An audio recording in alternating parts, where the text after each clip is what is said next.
जय हिंद। नमस्कार मित्रों, आज हम संधि का अध्ययन करेंगे। संधि क्या होता है, संधि से कैसे प्रश्न आते हैं, इस विषय में संपूर्ण जानकारी हम देखेंगे। आइए पढ़ते हैं संधि को। संधि का शाब्दिक अर्थ मेल होता है। संधि का शाब्दिक अर्थ क्या होता है? संधि का शाब्दिक अर्थ मेल होता है। आगे पढ़ते हैं। अब परिभाषा इसकी क्या है? दो निकटवर्ती वर्णों के परस्पर मेल से जो विकार होता है उसे संधि कहते हैं। संधि किसे कहते हैं? दो निकटवर्ती कैसे वर्ण? दो निकटवर्ती वर्णों के परस्पर मेल से जो विकार होता है उसे संधि कहते हैं। अब आगे देखते हैं। संधि के भेद कितने हैं? संधि के 3 भेद हैं। कौन कौन है? पहला है स्वर संधि, दूसरा है व्यंजन संधि, तीसरा है विसर्ग संधि। संधि के कितने भेद हैं? क्वेश्चन यहाँ से बनते ही बनते हैं। संधि के कितने भेद हैं? तो 3 भेद हैं। पहला है स्वर संधि, दूसरा है व्यंजन संधि, तीसरा है विसर्ग संधि। अब आगे पढ़ते हैं। स्वर संधि किसे कहते हैं? स्वर संधि के विषय में आप देखेंगे। दो स्वरों के मेल से जो विकार होता है उसे स्वर संधि कहते हैं। स्वर संधि किसे कहते हैं मित्रों? दो स्वरों के मेल से जो विकार होता है उसे स्वर संधि कहते हैं। अब आगे पढ़ते हैं। स्वर संधि के भेद। स्वर संधि के कितने भेद हैं? तो 5 भेद हैं। पहला है दीर्घ संधि, दूसरा है गुण संधि, तीसरा है वृद्धि संधि, चौथा है यण संधि, पांचवा है अयादि संधि। स्वर संधि के 5 भेद हैं। 5 भेद कौन कौन से हैं? प्रश्न यहाँ से बनते ही बनते हैं। पहला है दीर्घ संधि, दूसरा है गुण संधि, तीसरा है वृद्धि संधि, चौथा है यण संधि, पांचवा है अयादि संधि। अब आगे बढ़ते हैं।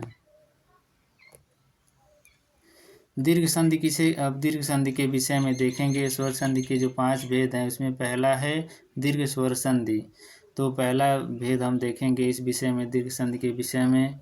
ह्रस्व या दीर्घ मित्रों, ह्रस्व हो या दीर्घ हो, अ छोटी ई छोटा ऊ के पश्चात ह्रस्व या दीर्घ, अ छोटी ई छोटा ऊ या आ बड़ी ई बड़ा ऊ के पश्चात क्रमशः ह्रस्व या दीर्घ, आ बड़ी ई बड़ा ऊ स्वर आए तो दोनों मिलकर दीर्घ आ बड़ी ई बड़ा ऊ हो जाते हैं। ये तो था इसका नियम। अब इसका पहला नियम देखेंगे क्या होता है। जैसे इसका पहला नियम क्या कहता है? अ प्लस अ मिलकर क्या हो जाएगा? तो आ हो जाएगा। अ प्लस अ मिलकर क्या होता है मित्रों? तो आ होता है। जैसे धर्म प्लस अर्थ बराबर धर्मार्थ हो जाएगा। उत्तम प्लस अंग बराबर उत्तमांग हो जाएगा। अद्य प्लस अवधि बराबर अद्यावधि हो जाएगी। धन प्लस अर्थी बराबर धनार्थी हो जाएगा। अब इसका दूसरा नियम क्या कहता है? दूसरा नियम क्या कहता है? अ प्लस आ बराबर आ हो जाएगा तो कुश प्लस आसन बराबर कुशासन हो जाएगा। पहला नियम इसका, दूसरा नियम इसका क्या कहता है? कुश प्लस आसन बराबर कुशासन हो जाएगा। अ प्लस आ बराबर आ हो गया है, इसलिए कुश प्लस आसन बराबर कुशासन हो गया है। पुस्तक प्लस आलय बराबर पुस्तकालय हो गया है। रत्न प्लस आकर बराबर रत्नाकर हो गया है। तीसरा नियम इसका क्या कहता है? आ प्लस अ बराबर आ होता है। आ प्लस अ बराबर आ होता है। जैसे विद्या प्लस अर्थी बराबर विद्यार्थी हो जाएगा। विद्या प्लस अर्थी बराबर विद्यार्थी हो जाएगा। माया प्लस अधीन बराबर मायाधीन हो जाएगा। कदा प्लस अपि बराबर कदापि हो जाएगा। विद्या धन अनुराग बराबर विद्यानुराग हो जाएगा। चौथा नियम इसका क्या कहता है? आ प्लस आ बराबर आ हो जाएगा। चौथा नियम इसका क्या कहता है? आ प्लस आ बराबर आ हो जाएगा।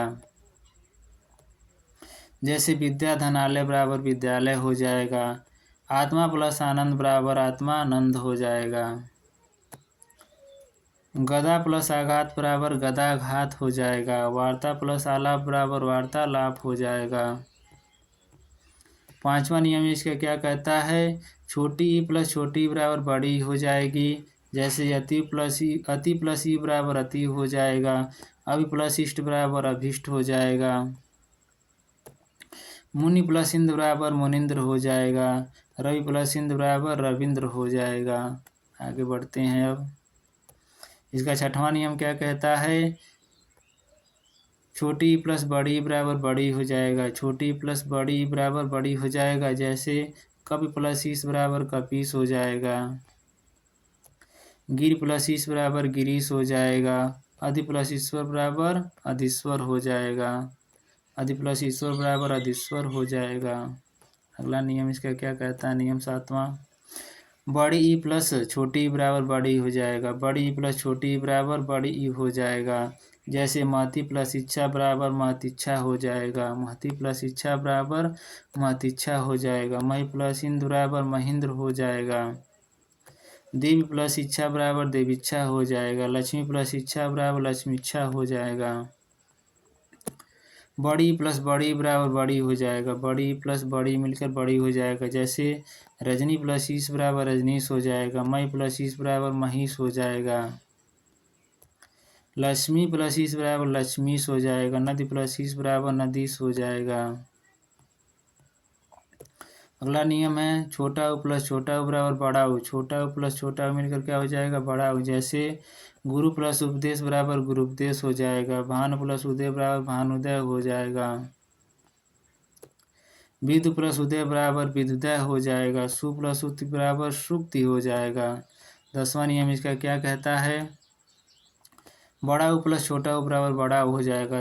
10वां नियम ये है, बड़ा u प्लस छोटा u बराबर बड़ा हो जाएगा। जैसे स्वयंभू प्लस उदय बराबर स्वयंभूदय हो जाएगा। स्वयंभू प्लस उदय बराबर क्या हो जाएगा?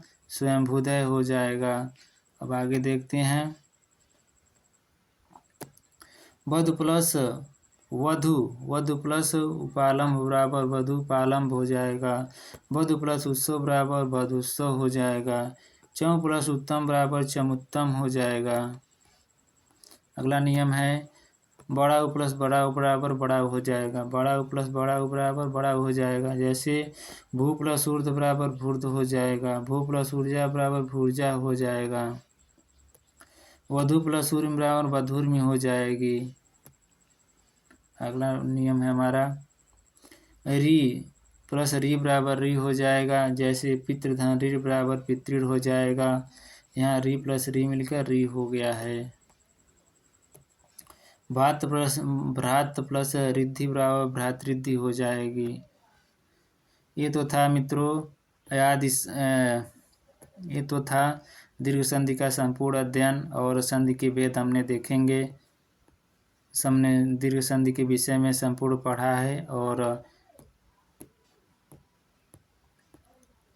इससे अगले वाले वीडियो में हम लोग वृद्धि संधि के विषय में संपूर्ण जानकारी पढ़ेंगे। तो बस आज के लिए इतना ही। जय हिंद, जय भारत।